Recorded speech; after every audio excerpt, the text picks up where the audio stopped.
ఆంధ్రప్రదేశ్ ముఖ్యమంత్రి జగన్మోహన్ రెడ్డిపై రాళ్ల దాడి జరిగినప్పటికీ తెలుగు సినీ పరిశ్రమ నుంచి ఒక్కరంటే ఒక్కరు కూడా పెద్దవారు స్పందించలేదు అనేది ఇప్పుడు సర్వత్రా చర్చనీయాంశంగా మారినటువంటి నేపథ్యంలో ఈ అంశానికి సంబంధించి మనతో మాట్లాడేందుకు ప్రముఖ రాజకీయ విశ్లేషకులు కృష్ణకుమారి గారు మనతో ఉన్నారు. మేడంతో మాట్లాడదు.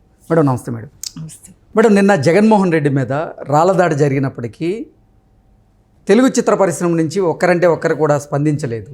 ఇది ఇప్పుడు సర్వత్రా చర్చనీయాంశంగా మారింది.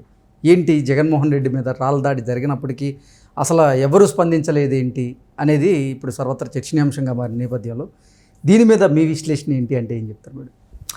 ఎందుకండి వాళ్ళ పార్టీలో ఉన్నది అందరూ నట్లే, మళ్ళీ కొత్తగా సినిమా నటులు స్పందించాల్సిన అవసరం ఏముంది అని కూడా కొంతమంది అంటున్నారు. ఓకే, మీమ్స్లో. సరే, ఏది ఏమైనప్పటికీ ఏదైనా ఒక దురదృష్టకర ఘటన జరిగినప్పుడు స్పందించాల్సిన అవసరం ఉంది.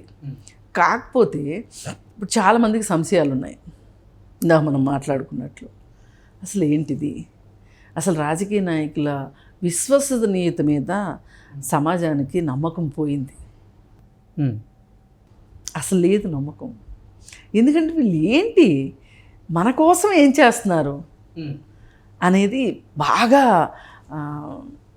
అట్టుడికినట్లుంది వ్యవహారం. ఇప్పుడు చాలామంది మాట్లాడుకుంటుంది ఏంటి అంటే, అట్టడుగు వర్గాల వాళ్ళకి వాళ్ళ సంక్షేమం కోసం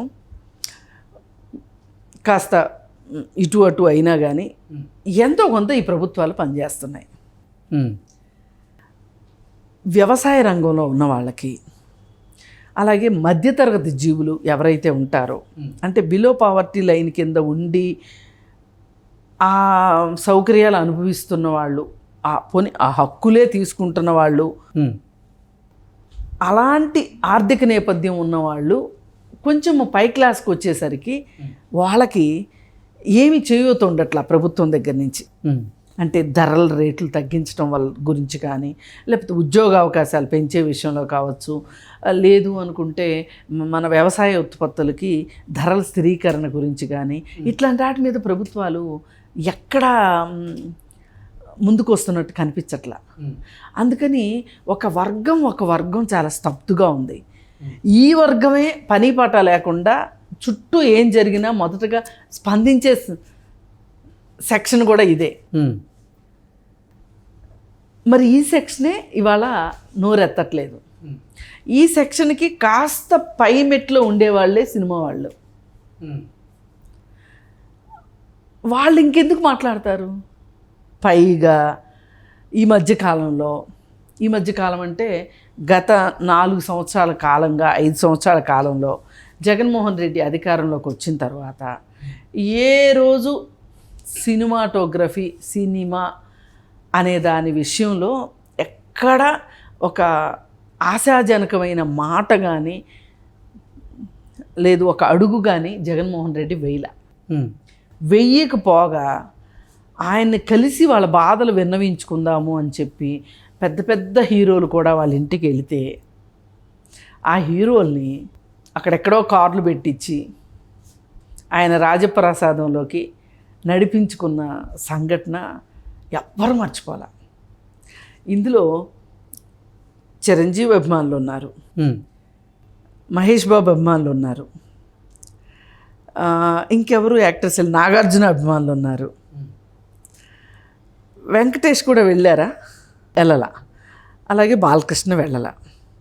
ఈ ముగ్గురికి సంబంధించిన అభిమానులు ఉన్నారు కదా, మహేష్ బాబు, ప్రభాస్, వీళ్ళందరినీ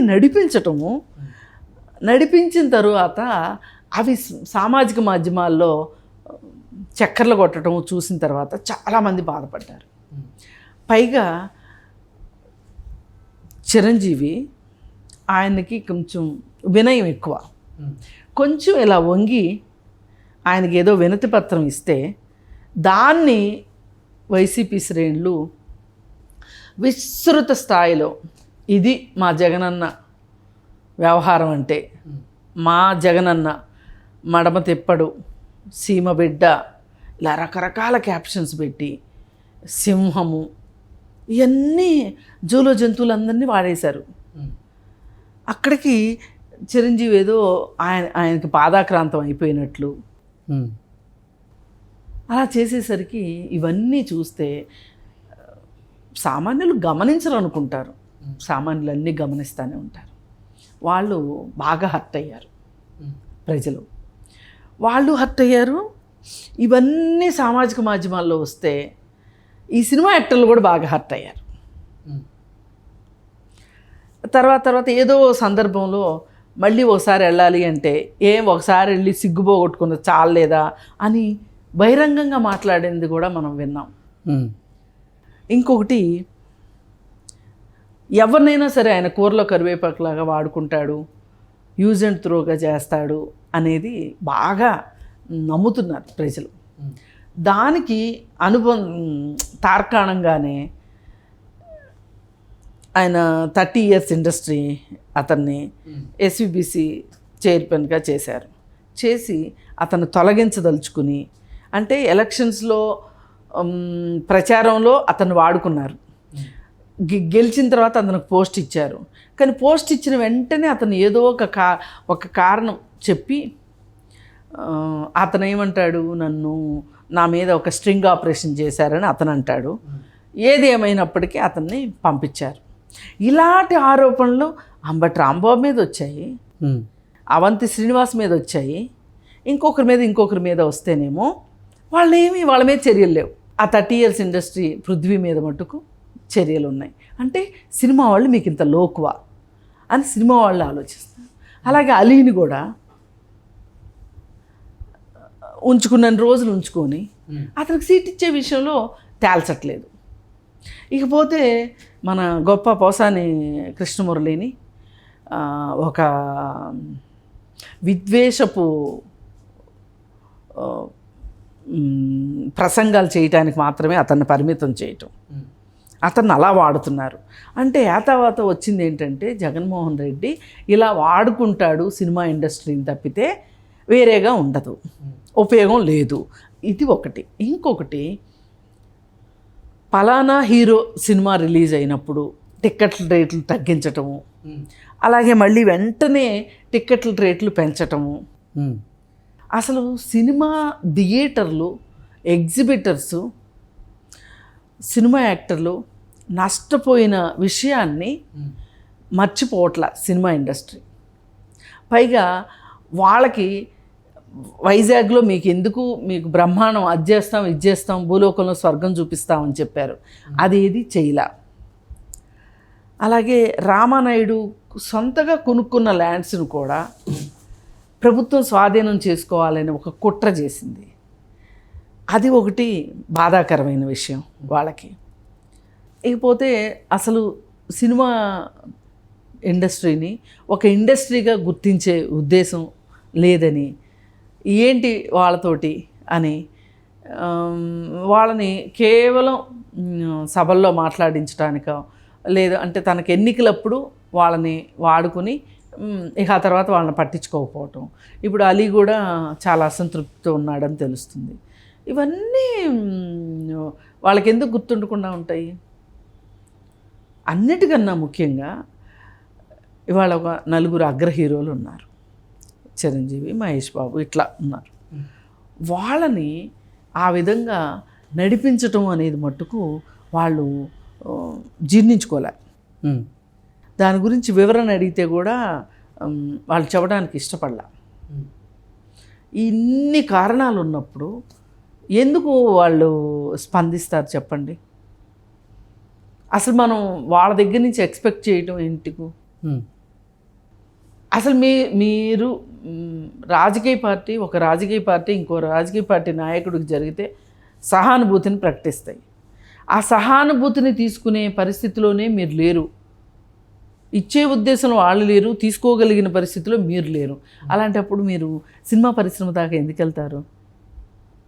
ఇప్పుడు ఎంత అవునన్నా కాదన్నా ఒక పోటీతత్వం ఉన్నప్పటికీ కూడా రాజకీయ పార్టీలే కదా, వాళ్ళకే విరోధము వాళ్ళకే ఉంటుంది, స్నేహం వాళ్ళకే ఉంటుంది కదా.